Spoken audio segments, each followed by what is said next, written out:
ओम शांति। आज प्यारे मीठे भगवान की मीठी मुरली मंथन की डेट है 26 दिसंबर 2020। तो चलिए हम सभी अपनी आत्मा को जगाते हैं ओम के उच्चारण से। ओम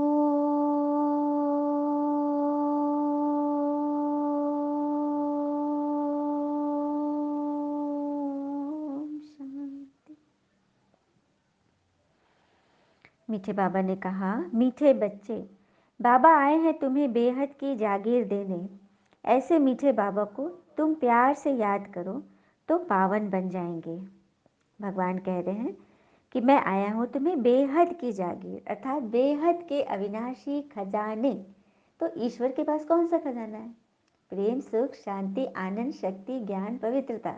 ये खजाने से भगवान हमें भरपूर करने आए हैं। तो ऐसे मीठे मीठे बाबा को कितना प्यार से याद करें और कितना पावन बने, ये अब चॉइस है हमारी। तो हमें प्रेम से चलना है, हाँ, गुस्से से नहीं। अब जनरली ये पूछा जाए कि क्रोध करना इजी है या शांत रहना, तो सभी क्या कहेंगे? क्रोध करना इजी है, क्योंकि मेजॉरिटी पीपल यही कर रहे हैं। झट से क्रोध आता है, हाँ। और जैसे एक बॉस है, वो क्रोध से अपने स्टाफ से काम करा रहा है, तो डर कर काम तो जल्दी हो जा रहा है, लेकिन इसका परिणाम क्या होगा? एक समय आएगा वो व्यक्ति जो हमेशा क्रोध से बात करता है, उसके पास अकेलेपन के अलावा कुछ नहीं होगा, क्योंकि कोई उसका साथ नहीं देगा। और एक और बात है, ये संस्कार हमारे अंदर भर गए, क्रोध करने की, ईर्ष्या, इरिटेशन, हाँ, हड़बड़ाने का,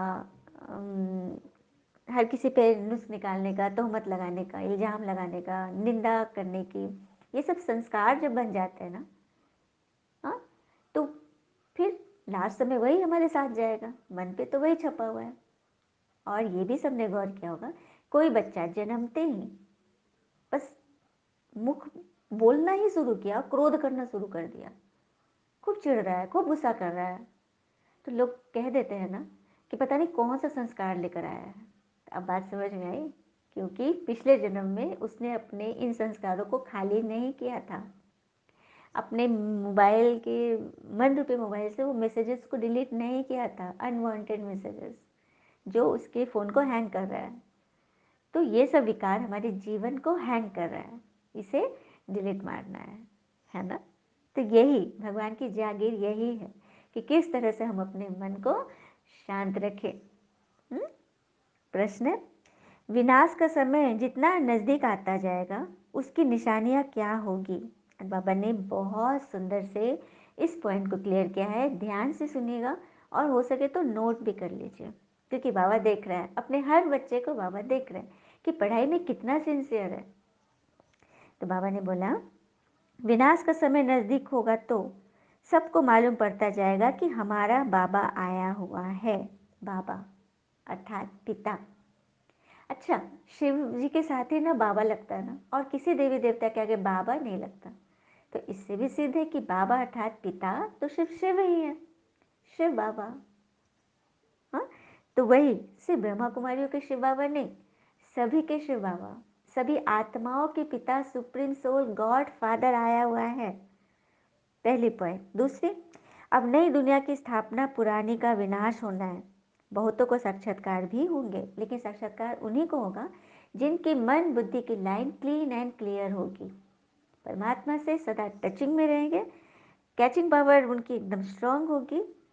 तो उनको यह साक्षात्कार होगा कि अब नई दुनिया की स्थापना, पुरानी का विनाश होना है, मतलब उनको दिखेगा। तीसरा, सन्यासियों, राजाओं आदि को भी ज्ञान मिलेगा। बाबा तो मुरलियों में बताते ही हैं कि लास्ट में ये सभी आएंगे, लेकिन अभी अभी का समय बाबा ने अपने बच्चों के लिए दिया है, साधारण बच्चों को।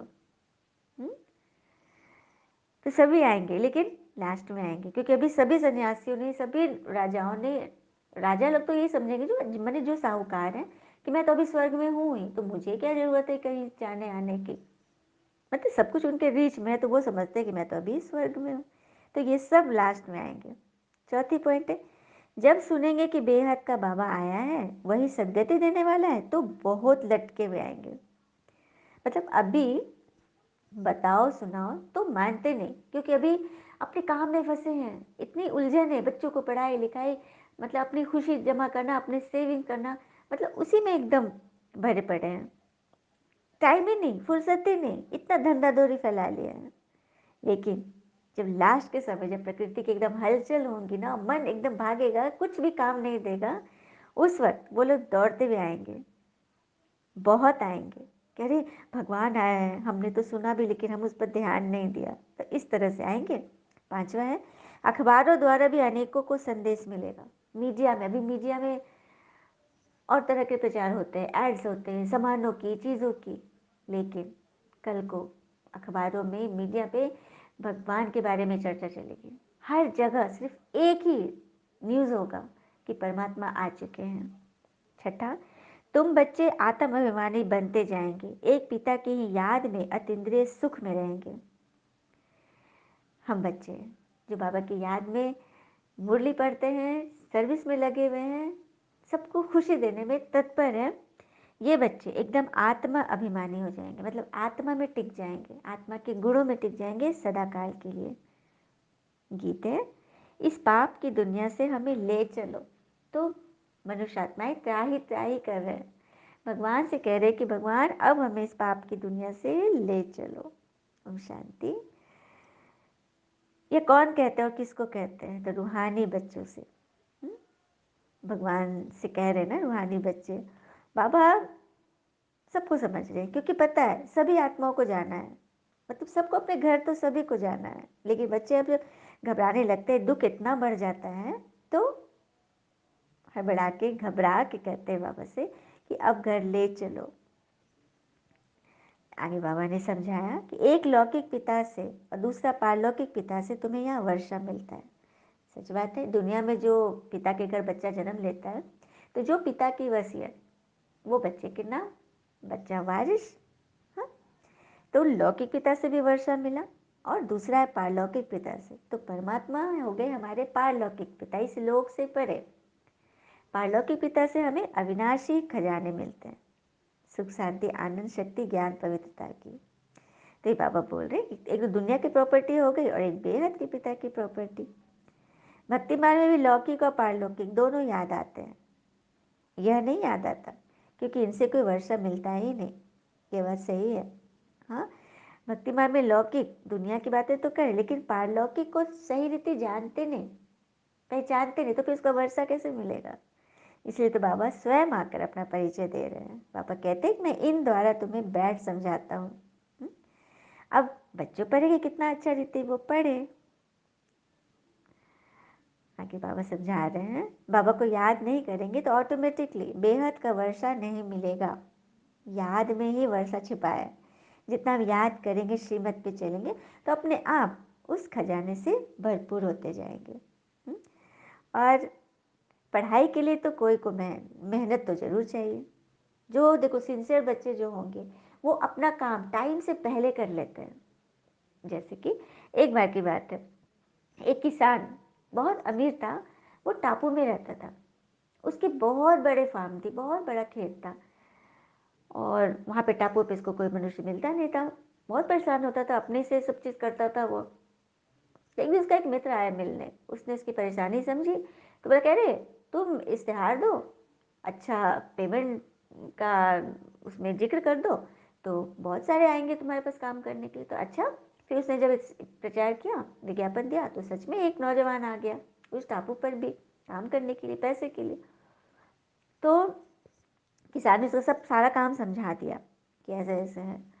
तो वो बच्चा एक ही बात बोला कि हवा बहेगी तो मैं सोऊंगा, क्योंकि किसान ने बता दिया कि यहाँ बहुत तूफान आते हैं, सब कुछ तुमको खेतों की रखवाली करनी, सब कुछ करनी। तो बोले हाँ मैं कर लूँगा, लेकिन हवा बहेगी तो मैं सोऊंगा।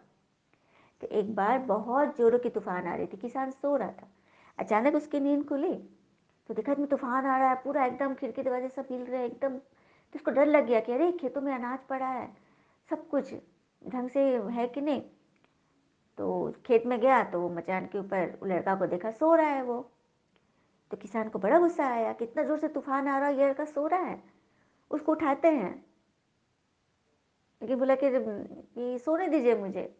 जिसको बहुत गुस्सा आया, उसको बोला ये तो उठ ही नहीं रहा है, वो चले गए किसान खेत में जाके अपना संभालने के लिए।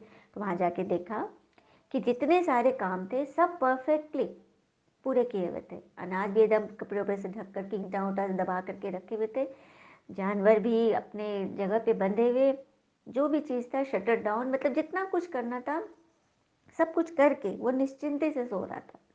तो किसान बड़ा खुश हुआ कि अरे वाह, ये तो बड़ा होशियार मिला मुझे काम का। हाँ, तो सही बात है। कहते हैं ना कि जब इरादा कर लिया ऊंची उड़ान का, तो फिर फिजूल है देखना कद आसमान का। जब हमने पाँव रख ही दिया, सोच ही ले कि हमें पाना है, तो फिर पीछे मुड़ के क्यों देखना है? हुँ? और कहते हैं ना कि हम सभी के जीवन में तूफान तो आएंगे ही, आना ही है, बुरे दिन आएंगे ही, तो उसकी तैयारी करी है। अब जैसे कोई स्टूडेंट, हाँ, साल भर के बाद पेपर आता है, एग्ज़ाम, और वो एक दिन पहले या एक महीना पहले पढ़ना शुरू करे, तो वो कैसा टेस्ट देगा? तो उसे तैयारी तो कर ही नहीं।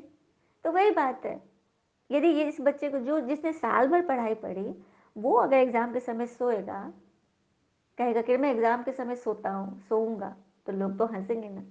लेकिन जब गहराई में जाएंगे, समझेंगे कि अरे इसने साल भर पढ़ करके अभी तो आराम से एग्ज़ाम दे रहा है, तो ये हुई बड़ी बात। हाँ, या फिर हम सेविंग्स भी करके रखें, जीवन में हम सेविंग्स करना सीख जाएं, हाँ, तो कोई भी बड़ी से बड़ी संकट को हम, उस मुश्किल की घड़ी को आराम से पार कर लेंगे। तो तैयारी पहले करनी है। तो उसी की बाबा हमें ये श्रीमत दे रहे हैं, हमें तैयारी करवा रहे हैं आने वाले पेपर की, जो अचानक से आएगा, क्योंकि टेस्ट सरप्राइज होने वाला है। तो उसके लिए तैयारी हमें सदा एवर रेडी रहना है। अच्छा, मीठे मीठे बच्चों प्रति भगवान की नमस्ते। हम बच्चों की भी प्यारे शिव पिता को नमस्ते। और बाबा दिल से सभी आत्माओं की तरफ से आपको वेरी वेरी गुड मॉर्निंग। धारणा के लिए मुख्य सार है, पहली पॉइंट, माला में पिरोने के लिए देही अभिमानी बन तीव्र वेग से याद की यात्रा करनी है। पिता के फरमान पर चलकर पावन बनना है। तो माला में कौन पिरोए जाएंगे? जो आत्म अभिमानी बनकर तीव्र वेग से याद की यात्रा पर चलेंगे। मंजिल पे वही तो पहुंचेंगे ना जल्दी। दूसरी पॉइंट, पिता का परिचय दे बहुतों को आप समान बनाने की सर्विस करनी है। यहाँ वन वाह में रहना है। अंतिम हाहाकार की सीन देखने के लिए महावीर बनना है। बाबा ने बता दिया कि अंतिम हाहाकार, परिवर्तन की जो सीन चलेगी ना, उसको देखने के लिए आप बच्चों को महावीर बनना है। अब डॉक्टर के पास पेशेंट आता है, कितना घाव फोड़ा पड़ता है, कितनी बड़ी बीमारी होती है, एकदम किस तरह से मतलब दीनहीन अवस्था में पेशेंट आते हैं डॉक्टर के पास। लेकिन डॉक्टर क्या करता है? वो थोड़ी ना घबरा जाता है, वो थोड़ी ना उससे घृणा करता है, वो तो उसके और ही अच्छी रीति इलाज करता है, उसकी सफाई करते हैं डॉक्टर। हम्म? तो ये होता है। तो ऐसा बनना है हमें, डॉक्टर बनना है, हिम्मती बनना है, पुलिस बनना है, हाँ, घबराना नहीं है, मतलब योद्धा बनना है। चलिए, हम सभी बाबा से वरदान लेते हैं। बाबा का वरदानी हाथ हमारे सर पर कुछ समय के लिए फील कीजिए। बाबा हमारे सर पर हाथ फिराते हुए हमें वरदान दे रहे हैं। हर कर्म में फॉलो फादर कर स्नेह का रिस्पॉन्ड देने वाले तीव्र पुरुषार्थी भव। हर कर्म में फॉलो फादर का रिस्पॉन्स, स्नेह का रिस्पॉन्स देने वाले तीव्र पुरुषार्थी भव। जैसे जिससे स्नेह होता है उसको ऑटोमेटिकली फॉलो करना होता है। हम किसे फॉलो करते हैं, करना चाहते हैं? जिससे हमारा स्नेह है। सदा याद रहे कि यह कर्म जो कर रहे हैं यह फॉलो फादर है। मतलब जो हम कर रहे हैं, बोल रहे हैं, क्या वो फॉलो फादर है? भगवान के कदमों पर चलने वाली स्टेप्स है? अगर नहीं तो स्टॉप कर दो यहीं पर। पिता को कॉपी करते भगवान समान बनो। कॉपी करने के लिए जैसे कार्बन पेपर डालते हैं ना, वैसे अटेंशन का पेपर डालो तो कॉपी हो जाएगा। कितनी सुंदर रीति बाबा ने समझाया ना। कार्बन कॉपी करते हैं ना, कार्बन रखते हैं, पीछे एक पेज रहता है तो पूरा कॉपी हो जाता है। उसी तरह से भगवान को कॉपी करने के लिए क्या करना है? बस अटेंशन का पेपर बीच में डाल दो। परमात्मा और खुद के बीच मन में अटेंशन का पेपर है, तो अपने आप कॉपी हो जाएगा। तीव्र पुरुषार्थी बन स्वयं को हर शक्ति से संपन्न बनाने का यह समय है, तो इसे सदा यूज करना है, इसे विफल नहीं करना है। किसी भी क्यों, क्या, कैसे, ऐसे वैसे में नहीं जाना है।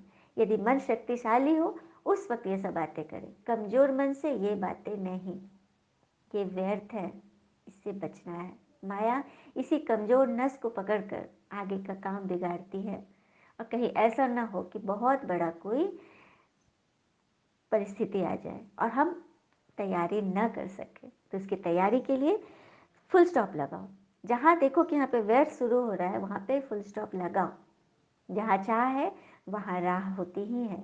जब भी समय मिलेगा तो शक्तिशाली रूप से मन से हम बातें समझा सकते हैं, कर सकते हैं, मन को क्लीन रख सकते हैं, है ना। अगर स्वयं स्वयं को संपन्न नहीं किया तो सहयोग लो। नहीं हो पा रहे हैं, हम अपने आप को क्लीन नहीं कर पा रहे हैं, तो आत्माओं का सहयोग लो, नहीं तो आगे चल टू लेट हो जाएगा। यदि किसी से सहयोग लेने में भी हमें घबराहट हो रही है, खराब लग रहा है कि क्या सोचेंगे लोग, तो यही तो है सबसे बड़ा रोग, है ना। स्लोगन, संतुष्टता का फल प्रसन्नता है। प्रसन्नचित्त बनने से प्रश्न समाप्त हो जाते हैं। हर बात में संतुष्ट रहो, समझा करो। दिल में है कि फलाना कि दर्द को समझ रहे हैं, लेकिन दिख नहीं रहा, व्यवहार में नहीं हो रहा है, तो फिर कैसे हम संतुष्ट रहेंगे। और जो संतुष्ट नहीं, वो सदा प्रश्नचित रहेंगे, प्रसन्नचित, प्रसन्नता बहुत दूर रहेगी उनसे। तो इससे हमें बचना है। अच्छा, ओम शांति। शुक्र है मीठे बाबा व बाबा के प्यारे प्यारे बच्चे। थैंक यू बाबा। All is well always. ओम शांति।